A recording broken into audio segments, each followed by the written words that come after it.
नमस्कार दोस्तों, नमो भारत न्यूज़ में आपका स्वागत है। दोस्तों, रतन टाटा एक ऐसा नाम है जिसे किसी अन्य पहचान की जरूरत नहीं है। उन्हें द मैन ऑफ वर्ड्स कहा जाता है और आज के ज़माने में अपनी जुबान का पक्का आदमी शायद ही कोई मिलेगा। आपको याद होगा, उन्होंने टाटा नैनो नाम की छोटी गाड़ी बनाई और कहा कि ये उस हर आम आदमी के लिए है जो मेहनत करता है और इसका हकदार है। इसके लिए उन्होंने पहली 1 लाख नैनो कार मात्र 1 लाख रुपए में घाटे पर बेची, क्योंकि उन्होंने जनता से ऐसा वादा किया था। हालांकि इस काम में ममता बनर्जी ने उनके आगे कई अड़ंगे अड़ाए और उन्हें अपना प्लांट रातों रात बंगाल से उठाकर गुजरात ले जाना पड़ा। इतना ही नहीं, टाटा के वाहन आज दुनिया का कोई ऐसा कोना नहीं जहां पर ना चलते हों, मगर इसके बाद भी टाटा का एक भी प्लांट पाकिस्तान में आपको नहीं मिलेगा। दरअसल टाटा समूह ने पाकिस्तान का एक बेहद बड़ा ऑफर केवल इसलिए ठुकरा दिया था क्योंकि रतन टाटा ने कहा था कि जो देश हमारे सैनिकों पर गोली चलाता है उन्हें मैं अपना कोई सामान नहीं बेचूंगा। इसके अलावा जब 1 साल तक होटल ताज बंद था, तब भी रतन टाटा ने बिना किसी शर्त के सभी होटल स्टाफ को बिना रुके सैलरी दी।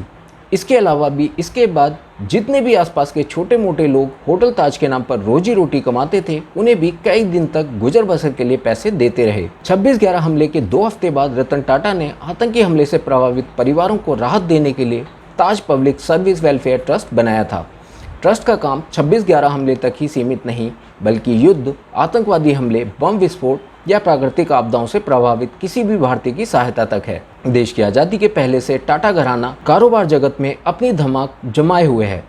रतन टाटा की शख्सियत देखें तो वो सिर्फ एक बिजनेसमैन ही नहीं, बल्कि एक सादगी से भरे नेक और दरिया दिल इंसान है। लोगों के लिए आदर्श और प्रेरणा स्रोत भी हैं।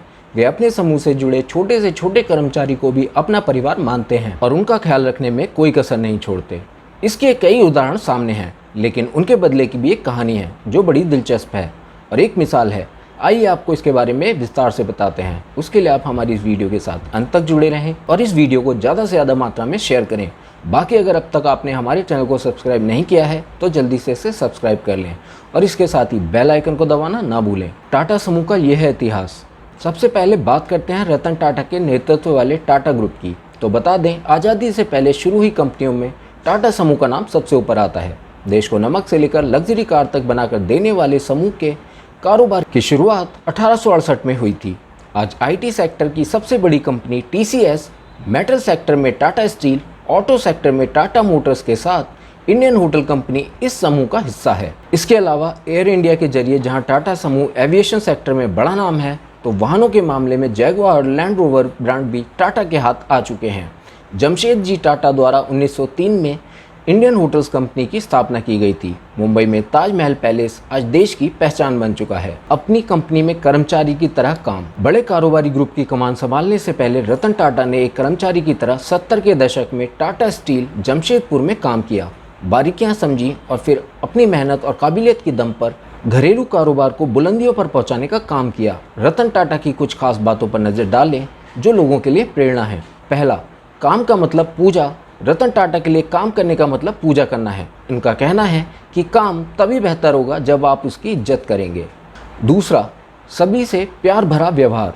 टाटा चेयरमैन की सबसे बड़ी खासियत है उनका हमेशा शांत और सौम्य स्वभाव। वे अपने साथ कंपनी के छोटे से छोटे कर्मचारी तक से बड़े प्यार से मिलते हैं, उनकी ज़रूरतों को समझते हैं और उनकी हर मदद करते हैं। तीसरा, लोगों का साथ बेहद ज़रूरी।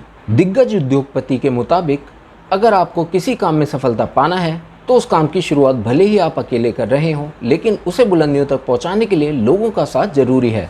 साथ मिलकर ही दूर तक चल सकते हैं। ऑटो दिग्गज फोर्ड को ऐसे झुकाया। ये बात साल 90 के दशक की है, जब टाटा सन्स के चेयरमैन रतन टाटा ने नेतृत्व में टाटा मोटर्स ने अपनी कार टाटा इंडिका को लॉन्च किया। लेकिन उस समय टाटा की कारों की सेल उस हिसाब से नहीं हो रही थी जैसा रतन टाटा ने सोचा था। टाटा इंडिका को खराब रेस्पॉन्स मिलने और लगातार बढ़ते घाटे के चलते उन्होंने पैसेंजर कार डिवीज़न को बेचने का फैसला कर लिया था और इसके लिए अमेरिकन कार निर्माता कंपनी फोर्ड मोटर्स से बात की। फोर्ड चेयरमैन ने उड़ाया था मजाक। जब रतन टाटा ने अपने पैसेंजर कार बिजनेस को फोर्ड मोटर्स को बेचने का फैसला किया तो फोर्ड के चेयरमैन बिल फोर्ड ने उनका मजाक उड़ाया था।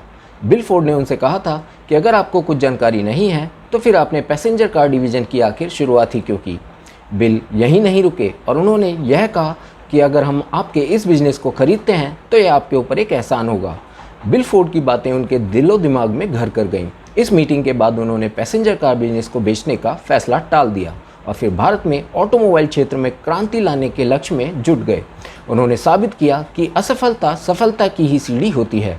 उन्होंने अपना पूरा फोकस टाटा मोटर्स को नए मुकाम पर पहुंचाने में लगा दिया और 1 दशक से भी कम समय में उन्होंने खुद को इस सेक्टर का बादशाह बनाकर फोर्ड के गलत बर्ताव का ऐसा बदला लिया जो हमेशा याद किया जाएगा। फोर्ड चेयरमैन के बदल गए सुर। करीब 9 साल बाद जहां टाटा मोटर्स नई बुलंदियों को छूने के लिए आगे बढ़ रही थी, तो वहीं फोर्ड मोटर्स दिवालिया होने के कगार पर पहुंच गई थी।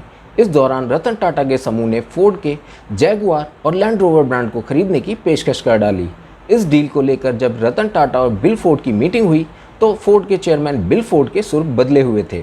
उन्होंने इस पेशकश के लिए रतन टाटा को थैंक यू बोला और कहा, आप जैगुआर लैंड रोवर को खरीदकर हमारे ऊपर एक बहुत बड़ा एहसान कर रहे हैं। रतन टाटा से जुड़ी खास बातें। जानवरों से लगाव।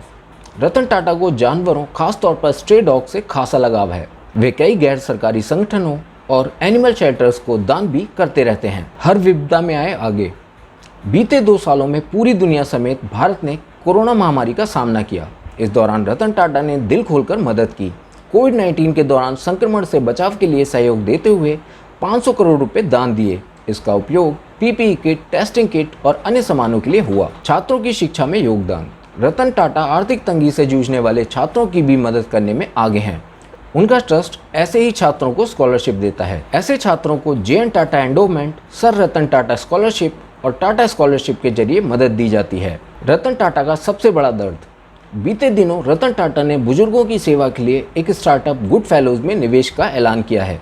इस मौके पर उन्होंने अपने अकेलेपन का दर्द भी बयान किया था। उन्होंने कहा था कि आप नहीं जानते कि अकेले रहना कैसा होता है। जब तक आप अकेले समय बिताने के लिए मजबूर नहीं होते तब तक एहसास नहीं होगा। 84 वर्षीय बैचलर टाटा ने आगे कहा था कि जब तक आप वास्तव में बूढ़े नहीं हो जाते तब तक किसी को भी बूढ़े होने का मन बिल्कुल भी नहीं करता।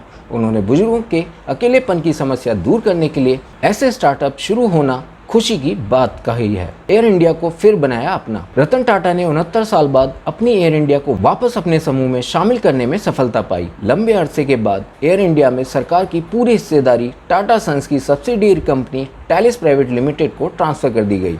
ये सौदा 18,000 करोड़ रुपए में हुआ। गौरतलब है कि एयर इंडिया की शुरुआत अप्रैल 1932 में हुई थी। इसकी स्थापना उद्योगपति जे.आर.डी. टाटा ने की थी। उस समय एयरलाइन का नाम टाटा एयरलाइंस था। एयरलाइन की पहली कॉमर्शियल उड़ान 15 अक्टूबर 1932 को भरी गई थी। हर घर कार का वादा निभाया। टाटा चेयरमैन की इच्छा थी कि देश के हर घर में कार हो और उन्होंने इस लक्ष्य को पूरा करने के लिए लखटकिया कार यानी टाटा नैनो लॉन्च की। नैनो के लॉन्च के मौके पर रतन टाटा ने कहा था कि मैंने अपना वादा निभाया और हमने ऐसी कार बना दी जिसे सभी खरीद सकते हैं, वो भी जिनके पास ज़्यादा पैसे नहीं हैं। इसके अलावा भी देश के इस उद्योगपति से जुड़ी कई ऐसी कहानियां हैं जो मिसाल हैं और लोगों के लिए प्रेरणा बनती हैं। टाटा ग्रुप का देश की प्रगति में योगदान का सिलसिला लगातार जारी है। तो दोस्तों, अगर आपको आज की ये वीडियो पसंद आई हो तो इस वीडियो को शेयर जरूर करें। जय हिंद, जय भारत। वीडियो को लाइक, सब्सक्राइब और शेयर करना ना भूलें। अपने विचारों को कमेंट बॉक्स में लिखकर हम तक जरूर पहुंचाइए।